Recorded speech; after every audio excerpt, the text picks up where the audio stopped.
How to stop being materialistic in a world that is obsessed with things in 2025 seems like it is so impossible, but let me tell you, it is possible. This video is all about how to stop being materialistic in today's world.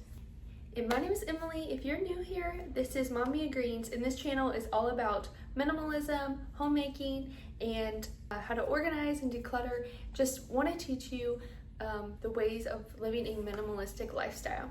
If you are tired of overspending and obsessing over just material things and realizing that this is a dangerous road for you, and that is a wake-up call that if we are obsessing over the materials of this world, it will not lead to satisfaction, but really just disappoint us, because of course we want new things, like we all like the newness of things, but it is so temporary and it will not lead to long-lasting satisfaction. And I say it's a dangerous road to fall into materialism because it is so distracting of the things that actually bring value to your life. Like, don't we all come home and we scroll on TikTok or Instagram and realize, oh, it's been 3 hours, and they give you the warnings of like, hey, you've been scrolling for a while.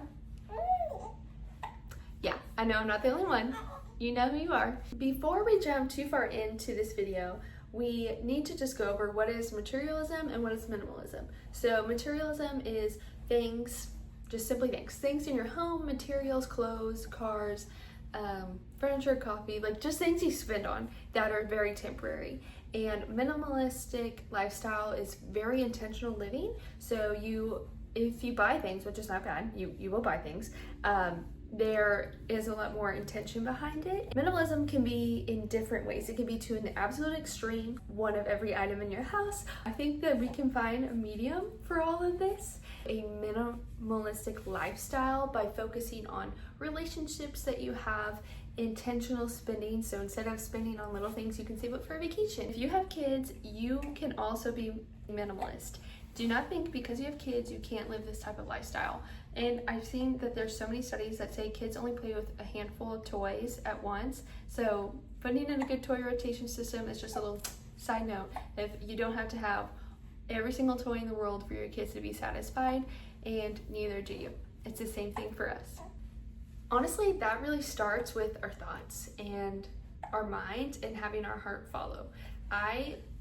When I was first becoming a minimalist, I was a stay-at-home mom and I really couldn't spend a dime, but I would spend so much time on Instagram or especially Pinterest painting things that I loved to wear. And it wasn't bad that I had been inspired to do that, but it was very much a waste of time to be spending my time thinking about things that I want to buy, even though I wasn't in the financial means in that moment to buy them.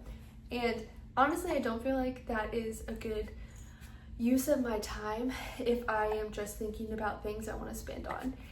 So definitely think that I could have been using my time in bettering myself, in focusing on the goals that I have. Also, side note, my little baby is hiccuping and I'm bouncing his rocker right now, so that's why you see me bouncing. That's what we're doing. Also, if you feel overwhelmed as a mom, the next tip I have for you is decluttering your space. Like, start with one room or one drawer, because it could be a huge project. I don't know what your house looks like, but starting with one space, it will help you to not feel so overwhelmed and overstimulated and get rid of all the materials that you honestly don't even use. Like if you have a bunch of stuff in your attic or a bunch of stuff in storage or closets with a bunch of things, I think decluttering and just cleaning out your space will give you a better peace of mind and bring you a lot of peace in your home, whether it's people visiting you or you just living day in and day out as a mother or as just a human being. I think you will be able to get a better use of your time without having to always manage the things in the home. A third way that you can stop being materialistic is taking a moment of gratitude. And I always hear people say that and I'm like, yeah, I'm grateful. But really, taking time for me as a Christian is to pray. I need to stop and just pray, especially when I'm feeling overwhelmed, and just use this moment to just glorify God. If you have breath in your lungs, you have something to be grateful for.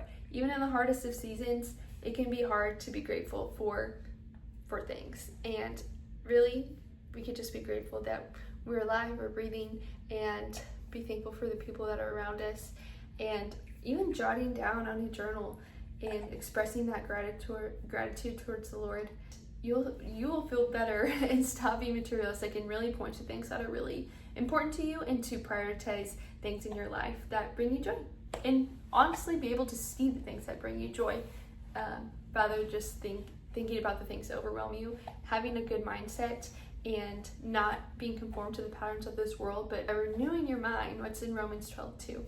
And so I pray that encourages you. Last tip for you: invest in experiences than items. So a lot of this, I feel like I kind of talked about finances, but really it's so that you can experience things that bring you joy. I gave the example before of I was spending money on coffees and not really finishing them. Is because I just got in the habit of doing that before work, and that just ended up being way too much money than I needed to spend at that time. But I do enjoy coffee. It's not that I'm saying don't ever get coffee, but now I appreciate it a lot more. And now that it's gone up in price, it's more of an experience that I'm gonna go buy a coffee and I'm gonna sit down at a coffee shop that I enjoy and people that I enjoy. And letting that be an experience than just something quick, and unless it's for reward, but it's definitely just like in moderation, so I can be grateful for those things in all the time. So wherever you find yourself on your minimalist journey, I pray that this video inspires you and encourages you to kind of take a step back and see ways that you are being materialistic, and see what is really important for you and your family and in your life.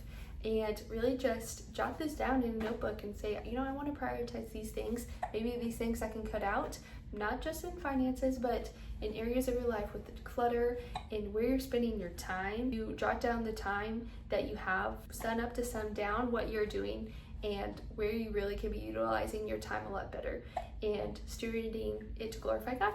Thank you guys for watching today's video. I will see you guys on the next one. Bye guys.